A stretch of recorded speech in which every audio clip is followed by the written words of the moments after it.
ഇന്ന് കർക്കിടക മാസത്തിലെ കറുത്തവാവും ശനിയാഴ്ചയും.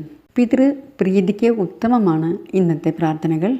ഉഗ്രമൂർത്തികളെ പ്രാർത്ഥിക്കുന്നതും വളരെ ഉത്തമമാണ്.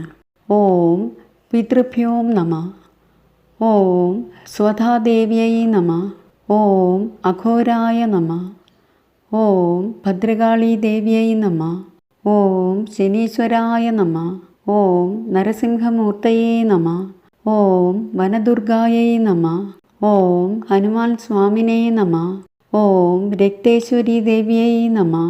ഓം നാഗരാജായൈ നമഃ എന്നിങ്ങനെ ജപിക്കുന്നതും ഓം അഘോരായ നമസ്തുഭ്യം ഘോരഘോരതരായ ച സർവമൃത്യും വിനാശായ അഘോരായ വൈ നമോ നമഃ എന്ന അഘോര സ്തുതി ജപിക്കുന്നതും വളരെ ഉത്തമമാണ്.